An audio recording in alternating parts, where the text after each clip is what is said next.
ಗಣಿನಾಡಿನಲ್ಲಿ ಎಪ್ಸಿಲಿನ್ carbide private limited ಎಂಬ ಸಂಸ್ಥೆ ಟಾರ್ ಉತ್ಪಾದನೆ ಮಾಡುವ ಕಾರ್ಖಾನೆ ನಿರ್ಮಿಸೋಕೆ ಮುಂದಾಗಿದೆ. ಇದಕ್ಕೆ ಸ್ಥಳೀಯರಿಂದ ಭಾರಿ ವಿರೋಧವೂ ವ್ಯಕ್ತಗೊಂಡಿತ್ತು. ಬಳಿಕ ಪರಿಶೀಲನೆ ನಡೆಸಿ ವರದಿ ನೀಡುವಂತೆ ಜಿಲ್ಲಾಧಿಕಾರಿಗಳು ಸಮಿತಿಯೊಂದನ್ನು ರಚಿಸಿದ್ರು. ಆ ಸಮಿತಿ ಬಿಡುಗಡೆ ಮಾಡಿದ ವರದಿ ಇದೀಗ ಸ್ಥಳೀಯರು ರೊಚ್ಚಿಗೇಳುವಂತೆ ಮಾಡಿದೆ.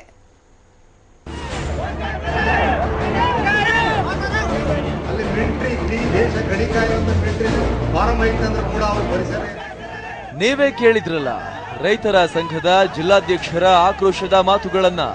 ಬಳ್ಳಾರಿ ಜಿಲ್ಲೆಯ ಸಂಡೂರು ತಾಲೂಕಿನ ಸುಲ್ತಾನ್ಪುರ ಗ್ರಾಮದ ಬಳಿ ಕೋಲ್ ಟಾರ್ ಕಾರ್ಖಾನೆ ಬೇಡವೇ ಬೇಡ ಅಂತ ಪಟ್ಟು ಹಿಡಿದಿದ್ದಾರೆ. ಹೇಗಿದ್ರು ಇಲ್ಲಿ ಕೋಲ್ ಟಾರ್ ಫ್ಯಾಕ್ಟರಿ ಆರಂಭವಾಗಿದೆ. ಸುಮಾರು 34 ಎಕರೆ ಪ್ರದೇಶದಲ್ಲಿ ಜಿಂದಾಲ್ ಕಂಪನಿ ಟಾರ್ ಪ್ಲಾಂಟ್ ನಿರ್ಮಾಣ ಮಾಡಿದೆ. ಆದರೆ ಇದರಿಂದ ಬಿಡುಗಡೆಯಾಗುವ ರಾಸಾಯನಿಕಗಳಿಂದ ಸುತ್ತಮುತ್ತಲ ಗ್ರಾಮದ ಪರಿಸರಕ್ಕೆ ಹಾಗೂ ಜನರ ಆರೋಗ್ಯಕ್ಕೆ ಹಾನಿಯಾಗುತ್ತೆ ಅಂತ ಸುಲ್ತಾನ್ಪುರ, ಕುಡತಿನಿ ಹಾಗೂ ತೋರಣಗಲ್ ಸೇರಿದಂತೆ ಸುತ್ತಮುತ್ತಲಿನ ಗ್ರಾಮದ ಜನ ಹಾಗೂ ವಿವಿಧ ಸಂಘಟನೆಗಳು ಹೋರಾಟ ಮಾಡುತ್ತಲೇ ಇವೆ. ಹೀಗಾಗಿ ಇದರ ಬಗ್ಗೆ ವರದಿ ಕೊಡುವಂತೆ ಜಿಲ್ಲಾಧಿಕಾರಿಗಳು ಸಮಿತಿಯನ್ನ ರಚಿಸಿ ಆದೇಶ ನೀಡಿದ್ರು. ಆದರೆ ಸಮಿತಿ ನೀಡಿರುವ ವರದಿಯು ಕಾರ್ಖಾನೆ ಪರವಾಗಿಯೇ ಇದ್ದು ಜಿಂದಾಲ್ ಕಂಪನಿ ವಿವಿಧ ಇಲಾಖೆಗಳಿಂದ ಎನ್ಒಸಿ ಕೂಡ ಪಡೆದು ಕಾರ್ಖಾನೆ ಆರಂಭಿಸಿದೆ. ಇದು ಸ್ಥಳೀಯರ ಆಕ್ರೋಶಕ್ಕೆ ಕಾರಣವಾಗಿದೆ.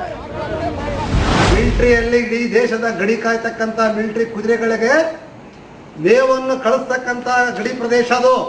ಈಗೇನದು ಕೈಗಾರಿಕೆಯನ್ನು ಹಾಕ್ತದ್ರಲ್ಲೋ ಅದು ಅಂತ ಪ್ರದೇಶದಲ್ಲಿ ನೀವು ಏನಿಲ್ಲ ಕೆಲವು ಹಿತಾಸಕ್ತಿಗಳು ಅಂದ್ರೆ ನಮ್ದೇನೋ ಮಂಗಳೂರು ಕಾಡಿನಲ್ಲಿರ್ತಕ್ಕಂಥ ನಕ್ಸಲೇಟರ್ ಅಂತ ವರದಿ ಕೊಟ್ಟರು ಜಿಲ್ಲಾಧಿಕಾರಿ. ನೀವು ಏನೋ ಜಿಲ್ಲಾಧಿಕಾರಿಗಳ ನೇತೃತ್ವದಲ್ಲಿ ನಡೆದ ಸಭೆಯಲ್ಲಿ ಅಧಿಕಾರಿಗಳು ನೀಡಿದ ವರದಿಯನ್ನ ತಿರಸ್ಕಾರ ಮಾಡಲೇಬೇಕು ಅಂತ ಸಭೆಯಲ್ಲಿ ಸೇರಿದ್ದವರು ಬಿಗಿಪಟ್ಟು ಹಿಡಿದಿದ್ರು. ಈ ಕುರಿತು ಪ್ರತಿಕ್ರಿಯಿಸಿರುವ ಜಿಲ್ಲಾಧಿಕಾರಿ ಡಾಕ್ಟರ್ ರಾಮ್ ಪ್ರಸಾದ್ ಮನೋಹರ್, ಸಭೆಯಲ್ಲಿ ವ್ಯಕ್ತವಾದ ಅಭಿಪ್ರಾಯಗಳನ್ನ ರಾಜ್ಯ ಸರ್ಕಾರಕ್ಕೆ ಕಳುಹಿಸಿಕೊಡಲಾಗುತ್ತೆ, ಬಳಿಕ ಸೂಕ್ತ ಕ್ರಮ ಕೈಗೊಳ್ಳಲಾಗುತ್ತೆ ಅಂತ ಹೇಳಿದ್ದಾರೆ. ಇದರ ಬಗ್ಗೆ ಪ್ರಶ್ನೆ ಎತ್ತಿದ್ದೀರಾ. ಎರಡನೇದಾಗಿ ಈ ಕಾರ್ಖಾನೆಯಿಂದ ತಮಗೆ ಆರೋಗ್ಯಕ್ಕೆ ತೊಂದರೆಯಾಗುತ್ತೆ ಅಂತ ತಾವು ಹೇಳಿದ್ದೀರಾ. ಅದರ ಬಗ್ಗೆ ತಾವು ಹಲವಾರು ಹೇಳಿಕೆಯಲ್ಲಿ ಹೇಳಿದ್ದೀರಿ. ತಾವು ಹೈಕೋರ್ಟ್ ಇಷ್ಟೆಲ್ಲ ತಾವು ಏನು ವಿಷಯಗಳನ್ನ ನಮಗೆ ಇಲ್ಲಿ ಕೇಳಿಕೆ ಮುಖಾಂತರ ನೀಡಿದ್ದೀರಿ. ಈ ಕೇಳಿಕೆಯನ್ನು ತಾವು ಕೂಡ ಹೈಕೋರ್ಟ್ ಮತ್ತು ಮಾನ್ಯ NGTಯಲ್ಲಿ ತಾವು ಅದನ್ನು ಪ್ರಸ್ತಾವನೆ ಮಾಡಿ ಸೂಕ್ತ ಆದೇಶವನ್ನು ತಂದುಕೊಟ್ಟಿದ್ದರೆ ಆದೇಶ ಪ್ರಕಾರ ಖಂಡಿತ ನಾವು ಕ್ರಮ ವಹಿಸಲಿಕ್ಕಿದ್ದೇವೆ. ಈ ನಡುವೆ ರೈತರು ನಡೆಸ್ತಾ ಇರುವ ಪ್ರತಿಭಟನೆ ಹತ್ತಿಕ್ಕೋಕೆ ಜಿಂದಾಲ್ ಕಂಪನಿ ಮುಂದಾಗಿದ್ದು ಹೋರಾಟಗಾರರ ಮೇಲೆ ಕೇಸ್ ಹಾಕಲಾಗ್ತಾ ಇದೆಯಂತೆ. ಕೂಡಲೇ ಸರ್ಕಾರ ಈ ಬಗ್ಗೆ ಸೂಕ್ತ ಕ್ರಮ ಕೈಗೊಳ್ಳದೆ ಹೋದ್ರೆ ಹೋರಾಟವನ್ನ ಮತ್ತಷ್ಟು ತೀವ್ರಗೊಳಿಸುವುದಾಗಿ ಗ್ರಾಮಸ್ಥರು ಎಚ್ಚರಿಕೆಯನ್ನ ಕೊಟ್ಟಿದ್ದಾರೆ. ಬಸವರಾಜ್, TV9, ಬಳ್ಳಾರಿ.